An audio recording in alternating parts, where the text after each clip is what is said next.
sur le lien dans la description et aidez-nous à diffuser la parole de Dieu. L'avocat est synonyme de paraclet par Paul Andrew. Résumé. Dans le langage courant, nous utilisons rarement le terme paraclet, mais ce mot englobe de nombreuses significations. Consolateur, conseiller, ami, guide, aide, intercesseur, interprète. 6e dimanche de Pâques. Le représentant d'une fête des produits agricoles a demandé à un groupe d', enfants présents de nommer certaines des choses exposées. Un garçon a dit carotte, un autre a dit pomme de terre. Un autre encore a dit petit pois. Il leur a ensuite demandé. L'un d'entre vous peut-il me donner un mot qui couvre tout ce qu'il a nommé? Un court silence suivit sa question après quoi, un petit garçon cria. Salsa. 301. Dans le langage courant, nous utilisons rarement le terme paraclet, mais ce mot englobe de nombreuses significations. Consolateur, conseiller, ami, guide, aide, intercesseur, interprète. 1. Les 10 commandements sont les termes spirituels et sociaux qui nous aident à recevoir cet avocat. Les premiers pas dans l'amour se font en accomplissant les commandements. Ce qui précède signifie que notre comportement doit toujours être conforme à eux, quels que soient les stimuli biologiques ou sociologiques qui interviennent, y compris les tentations et les informations erronées. Notre deuxième lecture d'aujourd'hui dit « Gardez votre conscience en paix ». Le Père, quant à la Messa, souligne qu'en négligeant le témoignage du Saint-Esprit lorsqu'il nous parle dans notre conscience, nous tombons facilement dans le légalisme et l'autoritarisme et que lorsque nous ne respectons pas les commandements et ignorons la direction morale de l'Église, nous tombons dans le subjectivisme et le relativisme. 2. Avocat est synonyme de paraclet. Le préfixe para signifie à côté de. Si je me tiens à côté de cette chair, je suis près de la chair. Pour la chair. Un défenseur peut également être découvert et expérimenté chez les autres, en particulier chez les pauvres. Certains pourraient être surpris que la séquence de la Pentecôte invoque le Saint-Esprit comme Père des pauvres. Comment est-ce possible? L'Esprit est le consolateur, et réconforte les pauvres, dans leur douleur et leur chagrin. L'Esprit est l'avocat, le paraclet, qui défend également les pauvres contre l'injustice. L'Esprit donne au peuple de Dieu le don de la force, afin que les pauvres et leurs défenseurs soient témoins de la justice dans le royaume de Dieu. Mettre la miséricorde en pratique n'est pas facultatif dans la dévotion à la miséricorde divine. C'est une exigence. Jésus en parle avec beaucoup de force à sainte Faustine. Point. J'exige de vous des œuvres de miséricorde qui doivent naître de votre amour pour moi. Vous devez faire preuve de miséricorde envers vos voisins toujours et partout. Vous ne pouvez pas cesser de le faire, ni vous excuser, ni vous justifier. Journal intime, 742. 3. Un bon avocat nous fait croire à la vérité, mais un mauvais avocat nous fait croire au mensonge. Satan a tendance à nous harceler en nous chuchotant des pensées négatives, pleines de ressentiment et de condamnation. Nous pouvons penser que ces sentiments viennent de nous-mêmes et c'est en partie le cas, mais en même temps ils sont encouragés par Satan avec ses accusations négatives. 302. Mais le meilleur avocat dans les procès travaille pour nous, ses clients, et attaque ses adversaires, les convainquant qu'ils mentent.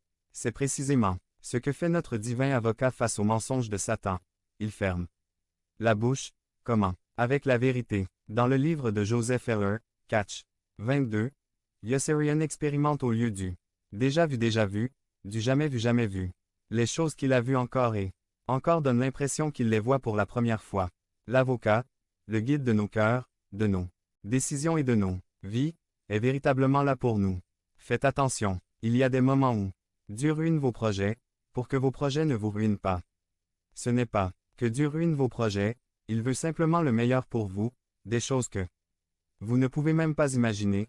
Soyez simplement patient et croyez en lui. Devenez membre de la chaîne et soyez un instrument de la parole de Dieu. Ne manquez pas cette opportunité d'avoir un impact sur des vies. Cliquez maintenant sur le lien dans la description et aidez-nous à diffuser la parole de Dieu. Connaissance du Christ. Pourquoi l'identité de Jésus-Christ est-elle si importante? Par Barnabas Park. Résumé. Pourquoi? Notre appel en tant que chrétien est d'être témoin de Jésus-Christ. 2. Notre appel en tant que chrétien est d'adorer Jésus-Christ. Notre connaissance de qui est Jésus-Christ a à voir avec notre salut. Une remarque. J'ai préparé ce matériel il y a de nombreuses années avec le désir que les gens sachent qui est Jésus-Christ. Il ne s'agissait pas d'un sermon, mais d'un enseignement. Mais, je le partage pour que vous puissiez développer votre sermon. J'ai la deuxième partie de ce matériel, qui concerne la confrontation des témoins de Russell. Veuillez m'envoyer une note si vous êtes intéressé à l'obtenir. je vous l'enverrai. Connaissance du Christ. Chacun a sa propre opinion sur qui est Jésus-Christ. Voici quelques avis. C'est une question plus importante. Communiste, leader politique, musulman, un prophète, juif, un homme puni. Témoin de Jéhovah, un ange, catholique, un co-rédempteur avec Marie. Certains disent, une personne avec une étoile à l'extérieur, pour la plupart des gens, un fondateur d'une religion. Paul a avoué qu'il connaissait Jésus selon les normes du monde avant de le rencontrer. Personnellement 2 Cor 5, 15,16. Pour les apôtres, la connaissance de qui est le Christ était d'une importance suprême. Pourquoi l'identité de Jésus-Christ est-elle si importante? Parce que notre appel en tant que chrétien est d'être témoin de Jésus-Christ. 303. Ceux qui croient au Nouveau Testament comme parole de Dieu sont appelés à être témoins de Jésus-Christ. Acte 1. 8 Vous serez mes témoins. Matthieu 10. 22 Vous serez haïs de tous à cause de mon nom. Acte 15. 26 Des hommes qui ont risqué leur vie pour le nom de notre Seigneur Jésus-Christ. Acte 26. 9 Nous sommes donc des ambassadeurs pour Christ. 2 Corinthiens 5. 20. Et Pierre 4. 14,16 Bienheureux serez-vous s'ils vous insultent à cause du nom de Christ. Car l'Esprit de gloire et de Dieu repose sur vous. Si l'un d'entre vous souffre en tant que disciple du Christ, n'ayez pas honte, mais louez Dieu d'avoir porté ce nom. Apocalypse 2. 3 Vous avez persévéré et enduré des épreuves à cause de mon nom. Apocalypse 3. 8 Vous n'avez pas renié mon nom. Jean 15. 26 à 27 Mais quand le Consolateur viendra, l'Esprit de vérité que j'enverrai à toi du Père, qui procède du Père, il rendra témoignage de moi. De plus, vous témoignerez également, car vous êtes avec moi depuis le début. RVA 2. Parce que notre appel en tant que chrétien est d'adorer Jésus-Christ. Acte 2. 21 Et quiconque invoquera le nom du Seigneur sera sauvé. Acte 9. 14 Il est venu ici avec l'autorité des principaux sacrificateurs pour arrêter quiconque invoquera ton nom.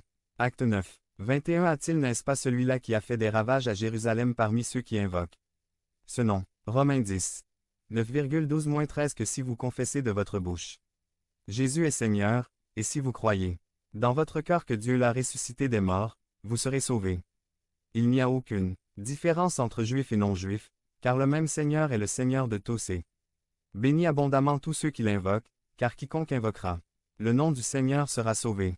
Comment donc invoqueront-ils celui en qui ils n'ont pas cru, et comment croiront-ils en celui dont ils n'ont pas entendu parler? Corinthiens 1. 2 Avec tous ceux qui, partout, invoquent le nom de notre Seigneur Jésus-Christ, notre Seigneur est le leur. 2 Timothée 2. 22 Avec tous ceux qui invoquent le Seigneur d'un cœur pur. Que signifie invoquer le nom?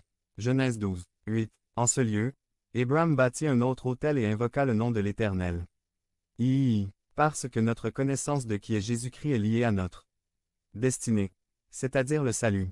304. Paul a avoué qu'il connaissait Jésus selon les normes du monde avant de le rencontrer personnellement. Beaucoup de gens ont du zèle pour Dieu, mais à cause de leur manque de connaissance ou de leur connaissance erronée de qui est Jésus-Christ, ils n'ont pas de salut. Romains 10. 1-3. La vie éternelle est ici, afin qu'ils te connaissent, toi, le seul vrai Dieu, et Jésus-Christ, que tu as envoyé. Jean 17. 3. Jean 5. 19,20 Nous savons aussi que le Fils de Dieu est venu et nous a donné l'intelligence de connaître le vrai Dieu. Nous vivons unis à celui qui est vrai, c'est-à-dire à son Fils Jésus-Christ. C'est le vrai Dieu et la vie éternelle.